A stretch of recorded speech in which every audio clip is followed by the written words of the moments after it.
오늘의 메시지를 통해 여러분의 삶에 하나님의 깊은 지혜와 평안이 함께하기를 기도합니다.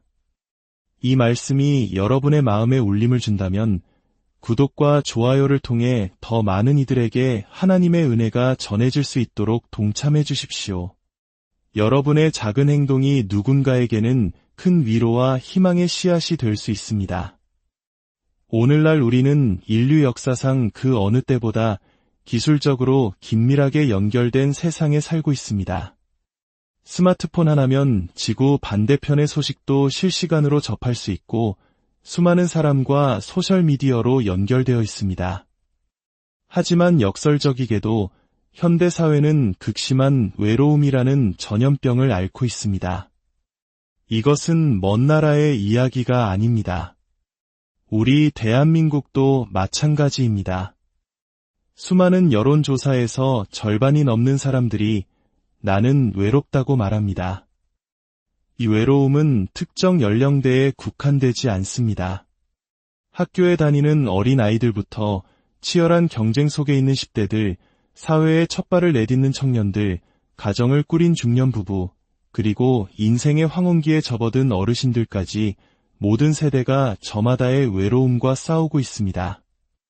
영국에서는 상황이 더욱 심각하여 국민의 68%가 외로움을 느낀다고 합니다. 이 문제가 너무나 심각해지자 영국 총리는 외로움 담당 장관이라는 새로운 직책을 만들기도 했습니다.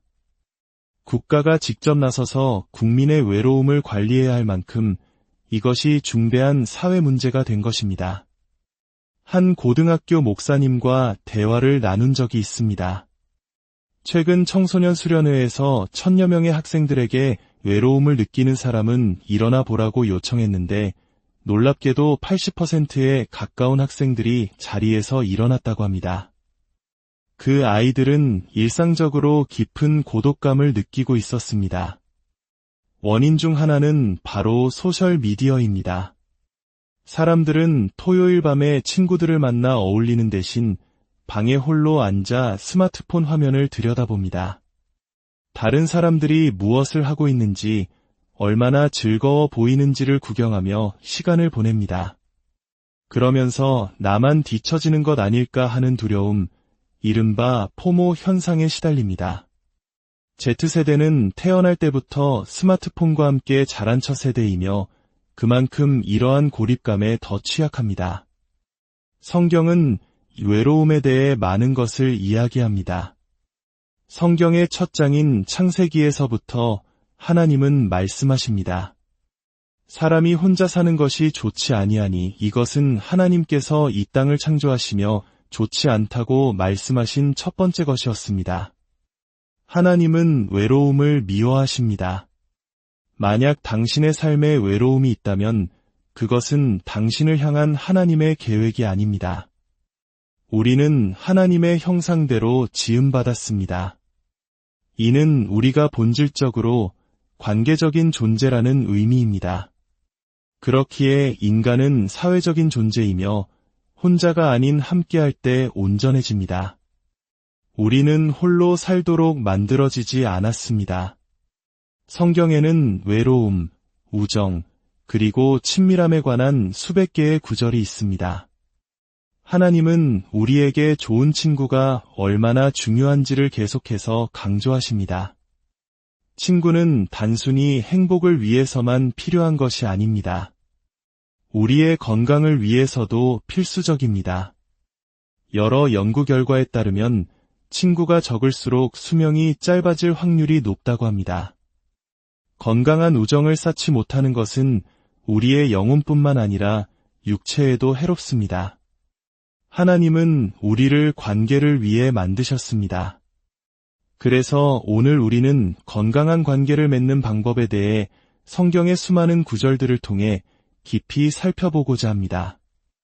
세상에는 다양한 종류의 우정이 있습니다. 크게 두 가지로 나눌 수 있는데 가까운 우정과 일반적인 우정입니다. 일반적인 친구는 직장 동료, 학교 친구, 동네 이웃처럼 상황에 의해 자연스럽게 만나는 사람들입니다. 이 관계는 우연히 마주치는 상황 속에서 형성됩니다. 하지만 당신의 삶에 가장 큰 영향을 미치는 가까운 친구들, 즉 핵심적인 친구들은 상황의 결과가 되어서는 안 됩니다. 그들은 당신의 신중한 선택의 결과여야 합니다. 당신의 가장 가까운 친구는 우연히 만들어져서는 안 됩니다. 우리는 모든 사람과 깊은 관계를 맺을 수 없기에 지혜롭게 선택해야 합니다. 누군가와 가까워질수록 그 사람이 내 삶에 미치는 영향력은 기하급수적으로 커집니다. 따라서 당신의 가장 가까운 친구들은 당신을 선하고 하나님께로 이끄는 사람들이어야 합니다. 잠언 12장 26절은 이렇게 말씀합니다.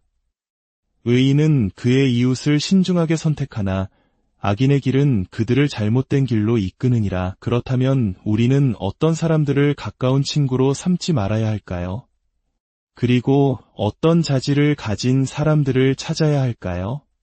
또 평생 지속되는 건강하고 만족스러운 우정을 쌓기 위한 구체적인 방법은 무엇일까요? 우리의 인간관계를 세 개의 원으로 그려볼 수 있습니다.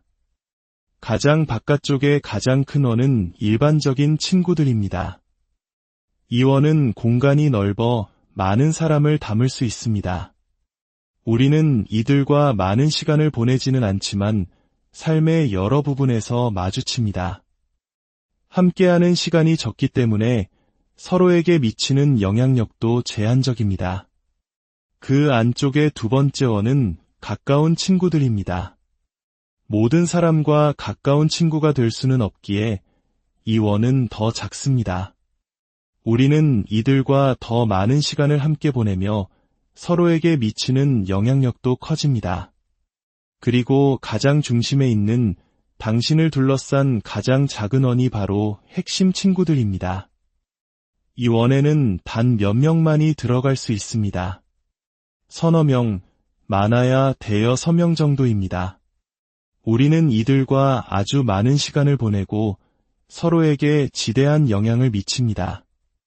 흥미롭게도 이 모델은 예수님께서 관계를 맺으셨던 방식과 정확히 일치합니다. 예수님은 모든 사람을 사랑하셨습니다. 그분은 5,000명을 먹이셨고 120명을 훈련시키셨으며 12제자를 양육하셨습니다. 그리고 그 중에서도 단 3명, 베드로와 야고보와 요한을 특별히 멘토링하셨습니다. 겟세마네 동산의 기도 자리에도, 변화산의 영광스러운 순간에도, 회당장 야이로의 딸을 살리시는 기적의 현장에도 오직 이 세 사람만이 함께했습니다. 예수님께서 편애하신 것일까요? 그렇습니다. 예수님은 앞으로 가장 큰 책임을 져야 할 사람들에게 가장 많은 시간을 쏟으셨습니다. 훗날 사도 바울은 갈라디아서에서 베드로와 야고보, 요한을 교회의 기둥이라고 불렀습니다. 예수님의 집중적인 투자는 분명한 효과가 있었던 것입니다. 우리도 이처럼 우리의 관계를 점검해 볼 필요가 있습니다. 혹시 당신의 삶에 영감을 주는 사람들보다 에너지를 빼앗아가는 사람들이 더 많지는 않습니까? 만약 당신의 가장 가까운 원 안에 에너지를 고갈시키는 사람들이 가득하다면 당신의 삶은 스트레스로 가득 차고 영혼은 메마를 것입니다. 오늘 집에 돌아가셔서 이 관계의 원을 한번 그려보시길 바랍니다. 나의 일반적인 친구는 누구인지, 가까운 친구는 누구인지, 그리고 가장 중요한 핵심 친구는 누구인지 이름을 적어보십시오. 그리고 스스로에게 질문해 보십시오. 이 사람이 정말 이 자리에 있는 것이 맞는가? 이 작업을 통해 당신의 삶의 만족도는 올라가고 스트레스는 줄어들게 될 것입니다. 먼저 성경이 가까운 친구로 삼지 말라고 경고하는 사람들의 유형을 살펴보겠습니다. 잘못된 친구가 우리를 얼마나 아래로 끌어내릴 수 있는지 우리는 잘 압니다. 중력의 법칙처럼 누군가를 위로 끌어올리는 것보다 아래로 끌려 내려가는 것이 훨씬 쉽습니다. 잠언 18장 24절은 서로를 파멸로 이끄는 친구도 있다고 경고합니다. 그런 관계는 진정한 우정이 아닙니다. 첫째, 다투기를 좋아하는 사람들을 피하십시오. 어떤 사람들은 갈등 속에서 에너지를 얻습니다. 싸움 한가운데 있을 때 비로소 살아있음을 느끼는 듯합니다. 그들은 늘 무언가에 반대하고 어디를 가든 분쟁을 일으킵니다. 하나님은 그런 사람들과 가까이 지내지 말라고 하십니다. 잠언 20장 3절은 말합니다. 다툼을 멀리하는 것이 사람에게 영광이거늘 미련한 자마다 다툼을 일으키느니라. 둘째, 험담하는 사람들을 멀리하십시오. 험담이란 당신이 문제의 일부도 아니고 해결책의 일부도 아니면서 다른 사람에 대한 해로운 정보를 퍼뜨리는 것입니다. 특히 그리스도인들 사이에서 기도 제목이라는 명목으로 행해지는 험담은 가장 악한 형태일 수 있습니다. 누구누구를 위해 기도해 주세요. 이런 소문을 들었는데 마음이 아파서요와 같은 말로 기도를 험담의 변명으로 사용해서는 안 됩니다. 잠언 20장 19절은 분명히 말합니다. 두루 다니며 한담하는 자는 남의 비밀을 누설하나니 입술을 벌린 자를 사귀지 말지니라. 셋째, 아첨하는 사람들을 경계하십시오. 아첨은 거짓된 칭찬, 진심이 없는 찬사입니다. 직장 상사 앞에서는 온갖 아양을 떨다가도 뒤돌아서서는 그 상사를 욕하는 사람이 바로 아첨하는 자입니다. 성경은 이런 사람들을 피하라고 경고합니다. 잠언 29장 5절은 그의 이웃에게 아첨하는 것은 그의 발 앞에 그물을 치는 것이니라고 말합니다. 아첨은 위장된 증오이며 당신의 얼굴에 대고 하는 말과 마음속 생각이 전혀 다른 위험한 행위입니다. 넷째, 분노를 조절하지 못하는 사람을 가까이 하지 마십시오. 성경은 분노에 중독된 사람에 대해 많이 이야기합니다. 그들은 성미가 급하고 쉽게 흥분하며 사소한 일에도 폭발합니다. 이런 사람들 곁에 있으면 마치 살얼음판을 걷는 것처럼 늘 불안해야 합니다. 잠언 22장 24절과 25절은 경고합니다. 노를 품는 자와 사귀지 말며 울분한 자와 동행하지 말지니 그의 행위를 본받아 내 영혼을 올무에 빠뜨릴까 두려움이니라. 분노는 전염성이 강합니다. 당신이 누구와 어울리는지가 곧 당신의 모습이 됩니다. 다섯째, 도둑질하는 사람들을 멀리하십시오. 성경은 도둑이 자기중심적인 사람이라고 말합니다.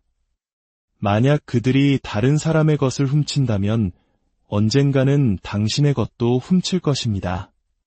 잠언 1장 13절부터 15절은 이렇게 묘사합니다. 그들이 말하기를 우리와 함께 가자. 우리와 함께 제비를 뽑고 우리가 함께 전대 하나만 두자 할지라도 내 아들아 그들과 함께 길에 다니지 말라. 내 발을 금하여 그 길을 밟지 말라. 여섯째, 성적으로 죄를 짓는 신자들을 가까이 하지 마십시오. 여기서 중요한 것은 불신자가 아니라 신자라고 주장하면서 그렇게 행동하는 사람들을 말합니다. 우리는 불신자들이 신자처럼 행동하기를 기대할 수 없습니다. 그들에게는 아직 변화할 힘이 없기 때문입니다. 하지만 바울은 고린도전서 5장에서 이렇게 말합니다. 내가 너희에게 쓴 편지에 음행하는 자들을 사귀지 말라 하였거니와 이제 내가 너희에게 쓴 것은 만일 어떤 형제라 일컫는 자가 음행하거나 탐욕을 부리거나 우상 숭배를 하거나 모욕하거나 술 취하거나 속여 빼앗거든 사귀지도 말고 그런 자와는 함께 먹지도 말라 함이라. 왜냐하면 그들은 그리스도의 이름을 욕되게 하는 나쁜 증인이기 때문입니다. 그렇다면 반대로 우리는 어떤 자질을 가진 사람들을 핵심 친구로 선택해야 할까요? 첫째, 영적으로 나를 격려해주는 친구를 선택하십시오. 데살로니가전서 5장 11절은 그러므로 피차 권면하고 서로 덕을 세우기를 너희가 하는 것 같이 하라고 말합니다. 여기서 말하는 격려는 단순한 칭찬이 아닙니다. 칭찬은 피상적일 수 있습니다. 오늘 머리 스타일 멋지네요. 와 같은 말은 칭찬입니다. 하지만 격려는 마음 깊은 곳을 어루만지는 행위입니다. 격려는 누군가에게 지지, 자신감 또는 희망을 주는 행동이며 그 사람의 마음을 가득 채워주는 일입니다. 당신의 핵심 친구들은 당신의 마음을 채워주는 사람들이어야 합니다. 둘째, 정서적으로 나를 꾸준히 지지해주는 친구를 선택하십시오. 잠언 17장 17절은 말합니다. 친구는 사랑이 끊이지 아니하고 형제는 위급한 때를 위하여 낳느니라. 진정한 친구는 모두가 떠나갈 때 곁으로 걸어 들어오는 사람입니다. 그들은 어려울 때 필요한 거 있으면 연락해 라고 말하는 데서 그치지 않고 내가 너와 함께 있어 라고 말하며 당신의 고통의 여정에 동참합니다. 그들은 말을 많이 하기보다 당신의 이야기에 귀를 기울여주고 당신을 위해 기꺼이 섬기는 사람들입니다. 셋째, 생각하도록 나에게 도전하는 친구를 선택하십시오. 이것은 어려운 일입니다. 우리는 보통 나와 생각이 비슷한 사람들과 어울리는 것을 편안하게 느낍니다. 하지만 잠언 13장 20절은 지혜로운 자와 동행하면 지혜를 얻고 미련한 자와 사귀면 해를 받느니라고 말합니다. 진정한 친구는 논쟁적이거나 비판적인 방식이 아니라 사랑 안에서 당신의 잘못된 생각이나 행동에 대해 쓴소리를 해줄 수 있는 사람입니다. 철이 철을 날카롭게 하듯이 건강한 도전은 우리를 더 나은 사람으로 성장시킵니다. 요약하자면 나의 가장 좋은 친구는 내 안의 최고를 이끌어내는 사람이어야 합니다. 이제 마지막으로 훌륭한 친구가 되기 위한 8가지 방법을 살펴보겠습니다. 훌륭한 친구를 얻으려면 내가 먼저 훌륭한 친구가 되어야 합니다. 첫째, 쾌활하게 미소로 맞이하십시오. 미소는 세상을 밝히는 가장 짧은 거리이며 만국 공용어입니다. 미소는 돈이 들지 않지만 지친 사람의 마음을 위로하는 큰 힘이 있습니다. 잠언 15장 30절은 눈이 밝은 것은 마음을 기쁘게 하고 라고 말합니다. 흥미롭게도 마음이 기뻐야 미소를 짓는 것이 아니라 미소를 지으면 마음이 기뻐진다고 성경은 말합니다. 당신의 얼굴 근육이 마음의 상태를 바꿀 수 있습니다. 둘째, 편안하게 있는 그대로의 나를 보여주십시오. 만약 당신이 진짜 당신의 모습이 아닌 다른 모습이어야만 만날 수 있는 사람이라면 그들은 당신의 진정한 친구가 될 자격이 없습니다. 하나님께서 당신을 만드신 그대로의 모습을 사랑하고 받아들여야 합니다. 자신을 사랑하지 않으면 다른 사람을 진정으로 사랑할 수 없습니다. 상처 입은 사람이 다른 사람에게 상처를 줍니다. 셋째, 대화를 통해 관계를 쌓으십시오. 대화는 질문을 통해 이루어집니다. 자기 자신에 대해서만 이야기하는 것은 독백일 뿐입니다. 다른 사람에게 질문하는 것은 그 사람에게 관심이 있다는 표현입니다. 친구를 사귀는 비결은 흥미로운 사람이 되려 하지 말고 관심을 갖는 사람이 되는 것입니다. 넷째, 배려하십시오. 잘 들어주고 공감하는 것입니다. 세상 모든 사람은 자신의 이야기를 들어줄 사람을 찾고 있습니다. 경청은 사랑의 가장 강력한 표현입니다. 당신이 누군가의 말에 귀를 기울일 때 당신은 돈으로도 살 수 없는 가장 소중한 것, 즉 당신의 시간과 관심을 주는 것입니다. 로마서 12장 15절은 즐거워하는 자들과 함께 즐거워하고 우는 자들과 함께 울라고 말합니다. 이것이 바로 공감입니다. 다섯째, 일관성을 가지십시오.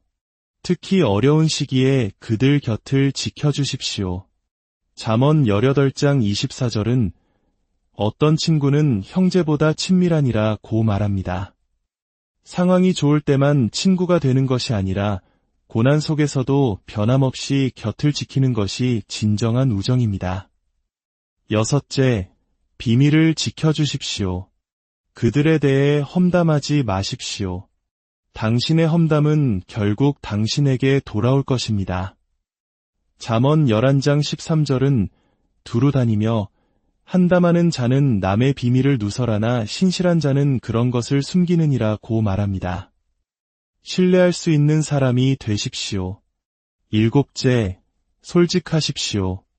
언제나 진실을 말하되 사랑 안에서 해야 합니다.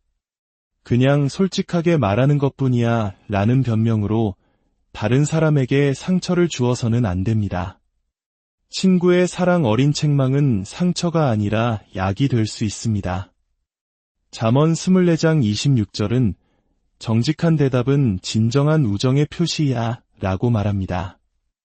8째, 이 모든 것을 아우르는 가장 중요한 원칙은 바로 그리스도를 닮아가는 것입니다.